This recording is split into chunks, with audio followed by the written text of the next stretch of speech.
Hello, everyone. We are opening up a series of short interviews and videos dedicated to alternative investment best practices, portfolio diversification. Today, I'm so pleased to introduce Jim Rao to you, who is the founder of Entoro Capital. Our topic for conversation would be investing during recession, pros and cons of the private market transaction from the industry veteran. And this year has been a lot of discussions about alternative assets, the way they perform, and different alternative investment strategies. So at that note, I would like Jim to introduce yourself, and then we'll follow up with a few questions that we have for you. Great. Thanks, Nikita. I appreciate it.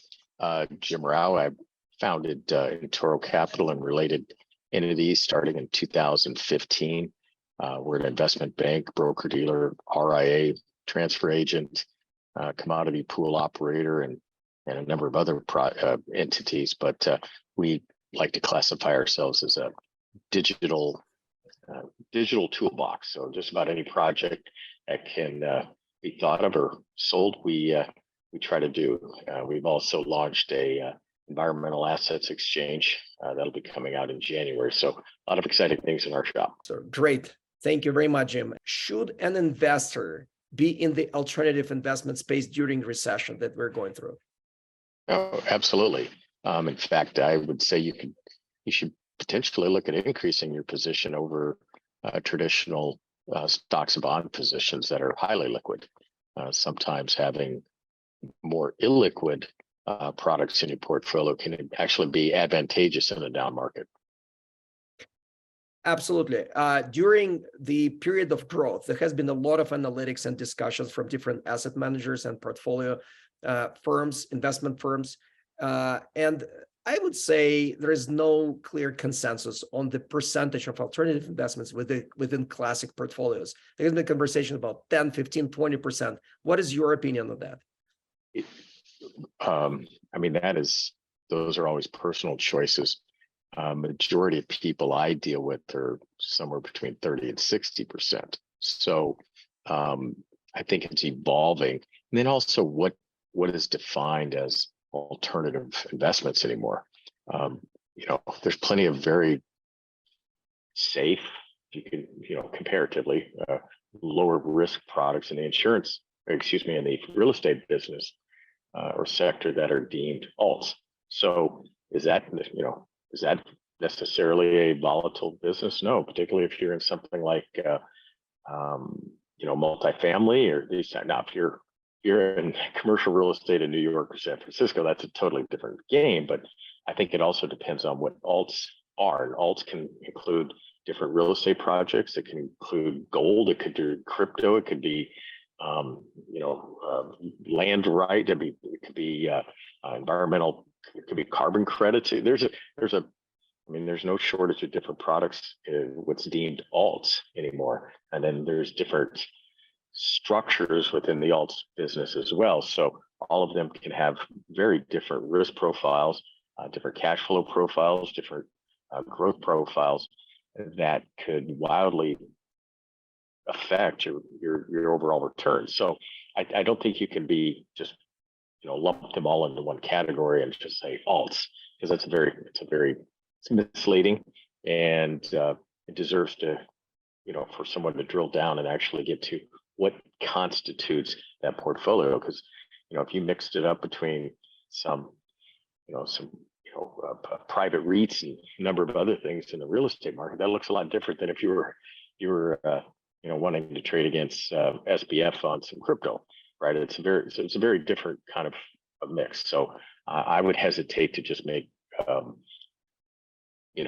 just broad sweeping statements about what alts are. I think you really need to break it down, because it's a whole different science and a whole different portfolio analysis in a lot of these products. That's, by the way, another thing that I'm seeing as a concern expressed by multiple professionals in the investment space. It's not just the liquidity, it's the diversity of the alternative investment market. And normal firm, let it be an RIA office or an asset management firm, asset allocator, they need to have that expertise. You just listed a few asset classes that truly belong to the alternatives. But in order to understand and make qualified decisions, you have that expertise. Obviously, we're talking about due diligence and all other matters. How do you reconcile technically like opportunities which come from that diversity with the necessity to have sufficient expertise to make appropriate decisions for the asset managers? This is a great question. That's not an easy question to answer. I mean, most asset managers usually end up becoming subject matter experts in their particular silo. You don't usually see it, horizontal. You usually see those expertise in a vertical manner, up until you get to somebody that's pretty knowledgeable, maybe at the RIA level, et cetera. Or you may even be a CIO at the RIA level, or maybe a compliance guy at the RIA level that would have that broader look. But in each one of those subclasses, there's a different due diligence,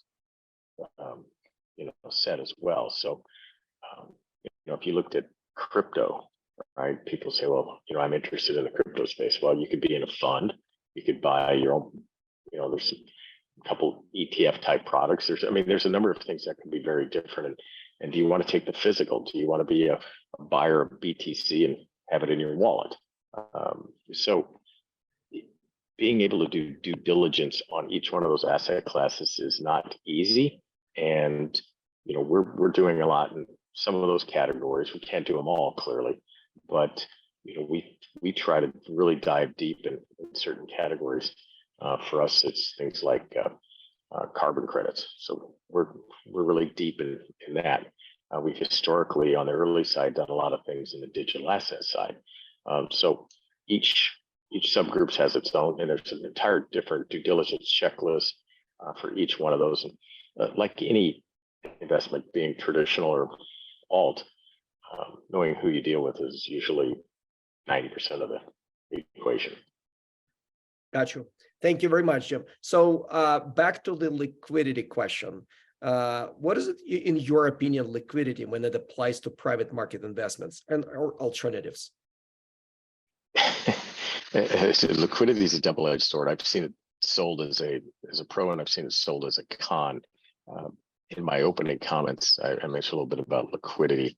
It actually, in a highly volatile market, an illiquidity portion of your portfolio probably benefits you. It may not harm you. It may actually be beneficial, particularly if you're an investor. So if you're a speculator, you want liquidity. But if you're a long-term investor and your time horizon is over a decade, if you're 35 or 40, liquidity isn't necessarily your first concern. Your first concern should be, returns and the asset class and those types of things, not necessarily liquidity. Now, if you're 65, it's a totally different story.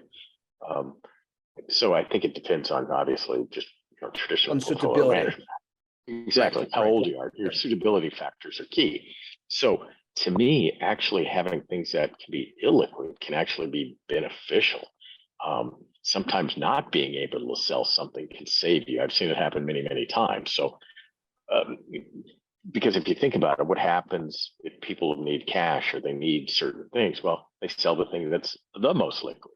So, which would typically be equities, right? So traded equities. So any of those public equities that's why they have the greatest volatility in a down market.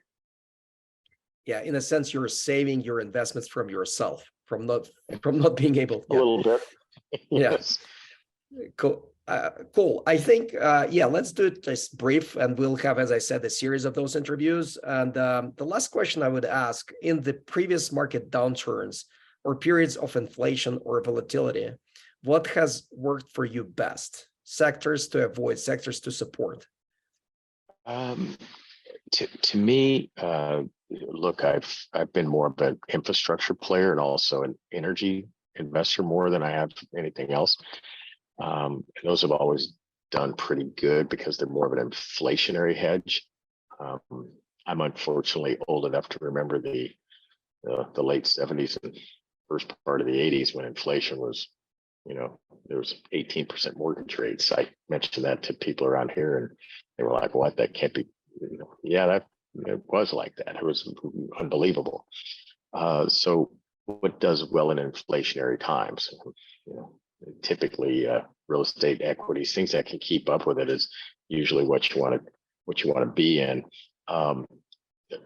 Debt products can get hammered because they're not keeping up with the real inflation rates, etc. But for me, it was more commodities, and so me personally, it was more of a commodities play than anything else. And given where we are today in the cycle, it's kind of crazy, frankly. I think having a little bit of everything is probably not a bad idea. So commodity exposure, some quality real estate, that type of thing. But I don't because think of the global factors that create all those shortage on the market, logistical, supply chains. Well, yeah, and if I don't know, I'm kind of pessimistic on information coming from governments too, right? So you don't really know what the true story is anymore. Not that it was crystal clear before, but there's a lot of misinformation in the market too. I think you have to go with your gut feeling, what makes you feel good and sleep good at night. But putting money in a money market account that's just a way to go broke quickly, right? Just because you're not going to keep up with inflation. I don't even know what kind of passbook type savings, money market is right now, but I know that's one thing. If inflation's at 7, 8, 9%, I know they're not keeping up with that. You're just going broke. So just being 100% cash is not the way to go. So you do need to be investing. You need to be thinking about what's going to do well in a growth market and an inflationary market. Sounds good. Thank you very much, Jim. I truly appreciate your time, and let's keep it up. The next webinar is coming soon, the next interview, and then full-blown webinar where we will cover all the topic from the industry veteran, Jim Rao, founder of Entora Capital. Thank you very much once again.